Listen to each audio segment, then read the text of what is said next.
Welcome to SHOT Show TV. I'm David Lombardo with John Keys and Shermichael Singleton with Guns Out TV. What is Guns Out TV?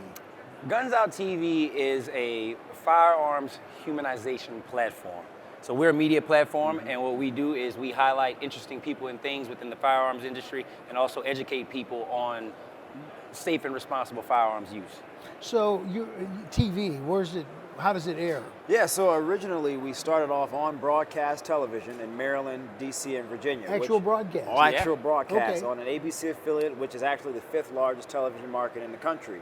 Then fast forward to January 6th of last year, and then the company decided they didn't want to take the political risk or the financial risk of having a gun show air in the nation's capital in one of the largest markets in the country. So they removed us, and so we immediately decided to pivot digital. Yep. And it's been working out really well so far. Have you been having any issues with that, being on social media and being squeezed out? That's a loaded question. It is. Well, because I've experienced it. That's why. Yeah. That's a loaded question. I mean, we've been there with the whole demonetization. We've dealt with Yep. that. Yep. We've probably had some mild shadow banning here and there, some throttling and whatnot. So, just the standard. And to be honest, I feel like that's a compliment to what we're doing because that means people are paying attention. Right. Sure. If no Oh, one's yeah. paying attention, you wouldn't get flagged or demonetized. Yeah. And so I think it's important, though, however, as we've gone through this, and a lot of other folks in the space are also going through similar things, I think we as a community have to figure out ways to navigate this game. Like, we're not going to ever rewrite the rules. Right. The rules have already been written. And so I think we have to find people like, we have a buddy named Abe at YouTube, who's a guy who works with a lot of 2A content creators. You got to have people like that at Instagram, at Facebook, at Twitter, to sort of be our advocates on the inside to say, hey guys, this is how you have to traverse this thing in order to not deal with a lot of the craziness. And I think if we become more strategically minded in that way, I think we'll be a whole lot beneficial because we're never going to change those people's minds or their rules. Right. So it's a matter of then how do we play the chess game according to the rules given to us. My fiancée, Gretchen, she's an elected official. She always says, if you're not taking hits, you're not over the target. Yeah, it's the truth. That is true. And that's what it boils down to. That is true. You only get throttled, you only get hurt when you're hurting somebody. That's right. Yeah. So actually, you're right. It's a testimony to, that you must be doing something right. Right. So and hopefully over time that's going to go away. I don't know that it will, but hopefully it will. And there are some platforms that are coming up that are far more conservative in response specifically to the fact that that's been going on. So Right. We're hoping that comes out. This is your first year here. Yes. So tell us a little bit, first of all, just in general, what do you think of SHOT Show? So I've been to several conventions, right? This is huge. It is par for the course for an international expo.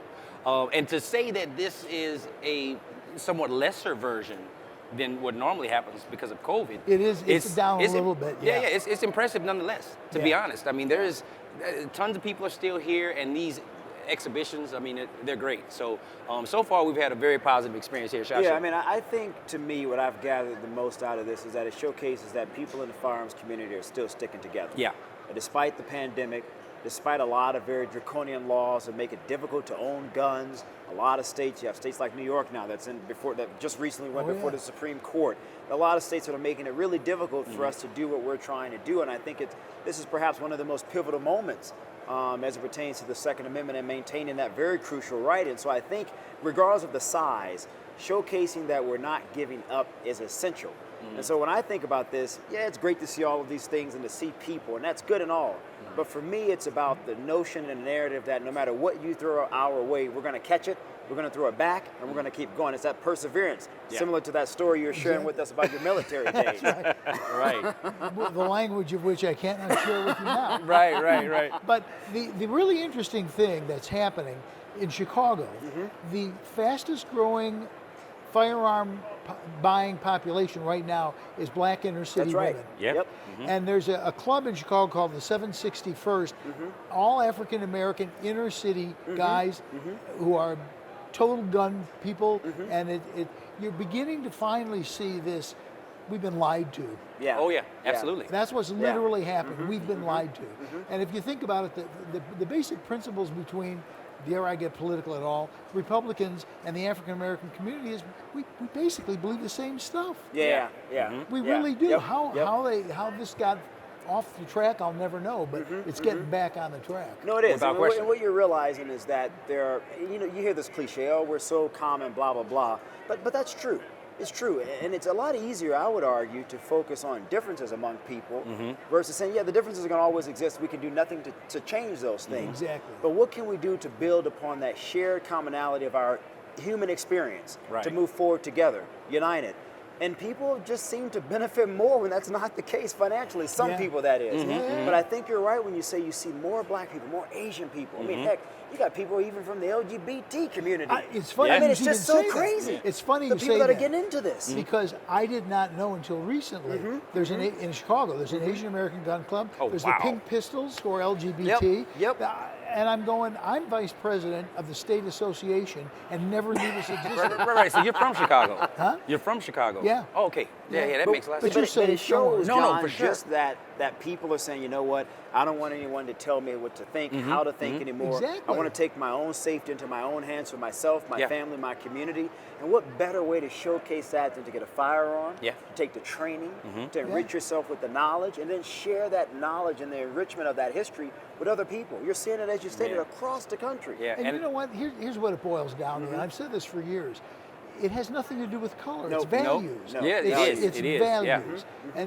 And nobody that I know in the Conservative Party, they don't give a darn about what color somebody is or what religion they are. As long as you say, you got to go to work, got to support your family. Yeah. Those Yeah, are right, common that's right. values that we all agree on. Yeah. No, It's agreed great. 100%. And again, I think when people have those shared commonalities of family, education, of hard work, we live in a capitalist society, everybody wants to work, make some money. Yep. If all those values are consistent and are similar and are the same, then again, you will find people coming together a lot quicker and easier family. than what you would believe when you look I at totally certain agree. media outlets. I agree. And again, to the point you made, I've seen so many different diverse people here since we've been here. Yeah. Yeah.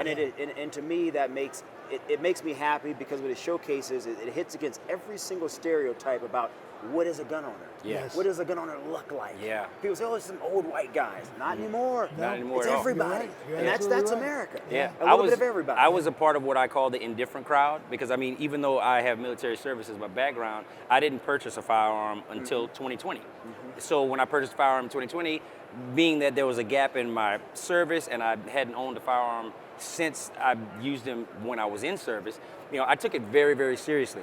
And literally, I went to YouTube, and that's where I found this entire community. And then when I went to the range, the community got bigger. Every time I went to a new place, the community just gets bigger and bigger and bigger of more accepting people that are really ready to educate you and embrace you and the fact that you want to take that responsibility because that's what it is. It's Sure, a of course. responsibility. Yeah. Yeah, somebody said to me just the other day, all these guns are out. There's about 400 million lawfully owned guns. They said, all these guns out, that's dangerous. I said, let me tell you something. If those 400 million guns were the problem, you would not need the press to tell you that. Absolutely That's not. right. Yeah. That's right. Absolutely Well, not. see, people seem to always conflate. I think about firearms, and they say, well, we look at inner city violence, or they say, oh, we look at what's going on with schools and young people shooting up their classmates because of bullying or mental illness, whatever they're going through.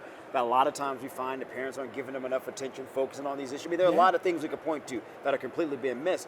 And I always say, if you give people a good education and opportunities, and you say, here's a gun, you go join a gang, or here's an opportunity to go to school or get a trade and have a great life, most people are going to go take that great life. Right. And the gun could be right in front. So it's not the gun. Nope. It's the opportunity. It's recognizing how do we focus our attention on bettering and fixing those things so that you don't have people feeling like they have to go to the most least destructive commonality that harms themselves and their communities. And so I think when we have this conversation about guns, it's always misplaced. It's never about the root It's not of the about problem. that. Yeah. Absolutely. And I if we agree. have that conversation, I'm all for it. But if we're simply going to blame it on, well, it's race or it's these other things and not talk about the difficult and nuanced, again, real problems, then we're going to continue to have the issues that we're having, which is a lot of people shooting up each other, a lot of students taking guns because they don't know how to deal with various things. The parents aren't as engaged as they should be. My grandfather used to always say, when I was growing up, we didn't have any of the problems you guys are having today. Right. And you think about that, and you Didn't sort of have laugh, social media but it's either. about a shift in cultural values. That's Yeah. true. And you dismiss that as if it means nothing. Yeah. But I'm a numbers guy. You look at the statistics of 50, 60, 70, 80 years ago to today, there's a big difference. The numbers don't lie. And so then you start asking yourself, well, what's changed? those cultural values, family. And what we really need more discussions like this, where people we come do. together 100%, and you yeah. just We get do. And you're not going to agree on everything, and that's okay. That's fine. That is okay. Right. But again, the overall goal is how do we move the needle forward on the things that we do agree on? And there's a lot of things we agree on. John Shermichael, we really appreciate having you on. Guns Out TV, they can catch that where? YouTube, Yeah, Instagram, okay. Facebook, on Every- our website, everywhere, Guns Out GunsOutTV.com. Guns Out TV Yep. on YouTube. Welcome, and thanks for being here. Thanks so for much. having us. Okay. Thanks for having us. Thank you. Pleasure. For SHOT Show TV, I'm David Lombardo.